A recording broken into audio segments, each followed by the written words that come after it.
So for everyone that says you don't need to have a lot of separation to get down on a radial, here's a perfect example. You can see that the car is starting to wheelie and then all that separation comes in. We're still fighting an issue with the rate at which it's separating. It's kind of got an issue with the bar angles that we're trying to overcome. So you guys will see more of that in tomorrow's video, but I'll play it again. You can see on a shittier track, to get down, you need the separation to really plant the tire, and then also the separation helps against fighting the wheel. You'll see the front left comes up and the power's coming in, and that sucker's going to go to the moon, but the rear end gets over top of the front and keeps it down. So that was pretty maybe solid. tighten the shock up a little bit. We need to see what the power is. That converter is substantially tighter with we were talking about the 15. That converter, the 1532.5. We really wanted a 1632. The 1532 will do good with a whole lot of power in it, but you come out here, you know, it's not a good converter for mediocre tracks. I'd really like to see a 1632 in the car. That way we can get it up in the RPM, because you can tell it really labors the motor down until it builds a little bit of RPM. So the 16 part of the stator would help us alleviate that problem and let it roll over a little bit higher and get us in an RPM range that we want to be in. I think for the track conditions, though, that was a good pass. Yeah, no, it looked like a pretty solid pass. It looked like it started to bobble the tire a little bit when it topped the shock out. Maybe, I think that'll do good. Maybe 2 clicks tighter on the shocks and a whole lot more power down low. Keep it from extending so quickly? Yeah, when we hit it with more power. Yeah. I think probably what we're going to see on the ticket is we're going to have a pretty similar 60-foot, even though we added more power. Hopefully it shifted that time. It looked like it did. Either it shifted or John shifted it. There's some stuff going on with the relay board. We just need to update the wiring, so we're going to do that when we have some more time. We're going to do the smart wire on it, go through and change some of the stuff and get it to where it's more reliable. Because that's one of the things we don't want to get into. We don't want to get into an issue where we go out and lose a race because it won't shift. Because of something preventable, basically. Yeah, something preventable. So you don't want to beat yourself. Yeah, the wiring's just like the motor. Like you got a motor that's not reliable, it can put you out. Wiring, chassis, pretty much everything on the race car. Everything has to work 100% of the time, every time, if you want a consistent car. So we'll see what the ticket looks like, and go pick them up, ask them how it felt, ask them if it shifted, and put some more power in it. Bobbled the tires are like 200 foot, dude. How'd it feel? when it hit the tires, it's like hell in there. Yeah, it's right when it topped out a little too soon. Did it do that again? I'm sure it did, but it was way out when it did it, and it was like the tires were like. Did it sound like it was ripping the tires off the track? Yeah. Yeah. You're like, it looked good. It's fast. Yeah. I mean, even you could tell the converter act's way different. It did shift though. Okay. I'm 90% sure. We're gonna have to look at the data log, but I'm pretty sure it shifted. So yeah, we'll hook it up, get it back here. It didn't look in the 60 foot. I bet the 60 foot is very similar because that converter is just really tight. It's gonna need some fun. I think more boost, like try to leave on 13 or 14, and then just take the timer retard out of it. Okay. I mean, it's taking it, you know. Yeah.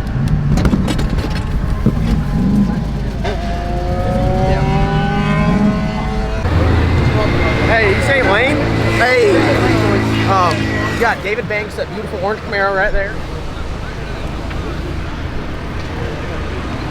He's having an issue getting on the chip or something, so he's gonna go in first. I'll go in right behind him. Got a bunch of lightning right behind us. Really? Oh yeah, heat lightning. But here's Ollie Williams with the Blackie weather forecast. Ollie? It's gonna rain. Thanks, Ollie. The air is absolutely horrible. Grains of water is like 130. So All right, talking about the tune-up.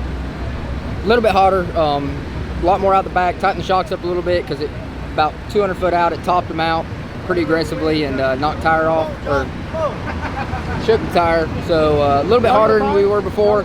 More on the dome to compensate for the bad air. So we only made like 25 pounds of boost just because the air is so bad. We noticed that there's a small boost leak in between the intake and where the throttle or the elbow goes through there. We noticed it when it had all the oil in the charge pipe. It was smoking. I saw a little bit of smoke come out of there, and we took a slow motion video and it's blowing a little bit of air out. CO2's on, parachute's on, first round coverage coming at you live. Hell yes, let's get it. Go. Let's get it. Look at this guy. You got two-step on that thing? And that's how them Thursday night four-wheelers be sounding.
chassis is super dialed in. But out here, it's not super sticky. So it went out there and like, did you see it get sideways? It shook to the side. Door pops off. Like I said, if it didn't have that washer on top, I guarantee the door would have come out the car. That's gonna be an issue because all the other guys are out here on slicks. You know what I mean? So they're digging through the whole way. Being on radials out here, it gets slick around 200 foot or so. We're on a pro back. It's really the suspension. We're trying to tighten it up to where it's out farther. We're gonna make a change to the 4-link in the near future to an unequal length. So we're gonna build a bracket for the top bar to be shorter, and that's gonna make it so it is less aggressive as it separates. Because right now, as it separates, the anti-squat gets more aggressive. It's too much. Yeah, we changed the wishbone and roll bar, all that. It's definitely the 4-link geometry. We just can't change it.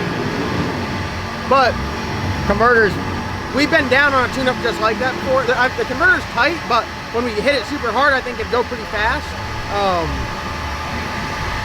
I think we're gonna put a tune-up in it now. Yeah, it knocked the tires off, like it shook. We left, I pulled out on them. I was like, we're going. Right before the shift, it shakes the tires super hard and like shifts through. It gets a little sideways, door pops off, and he scoots out on me, and it's like, at that point, it's not worth it. And before the race, we did agree that we were going to let him go in first because he said he was having a lot of problems getting his car to spool. You know, tomorrow, I don't, you know. I mean, it took him like a long time. 10 or 15 seconds. It took a long. You got to think, if I wanted to, I could have went in first, and then he'd just timed out. That converter was hot. Yeah, though. But I mean, it's a Friday night shootout. We made some changes in the car, so it's not life or death. We know what we need to do. Again, it's kind of like the same deal when we were at VMP. We made a bunch of changes that are working really well. That bar. I think for a marginal track, though, I mean, the last pass, not the bar angle. We're a little bit less aggressive as it separates. The last few inches wouldn't be so harsh, and I think it could go down. Also, a pro bracket radial would help. So I'm gonna get another set of tires, 12-inch wide, so when you go on marginal tracks like this, you can get down. Get out of the way.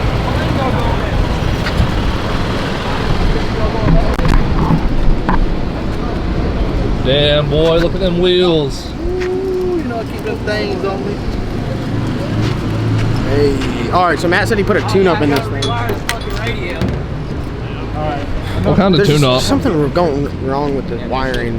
It's got a voltage drop the whole way down track, and like the TPS and is falling off and all this other shit. And like, I did a burnout, and like when I whacked the throttle real hard, like the light above the main hoop that you turn on to like put your helmet on and shit, like that light came on, like it flashed, and I'm like, what the hell is going on? So I don't know what's going on. So we're trying to get it figured out. We're working through it.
can you find that shirt, sir? lsnasty.com.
All right, guys, as you can see, we were fighting the same kind of issue. We're up at Virginia where the last 2 inches of shock travel kind of go out of control. The reason that is caused is we can't get enough bar angle and bar length. They're not working correctly. So pretty much for the first 5 inches of separation, it's fine, and it's progressively increasing. And then the last 2 inches, instead of like progressively increasing, it multiplies itself by like 5. So it just tries to literally rip the rear end out from underneath the car.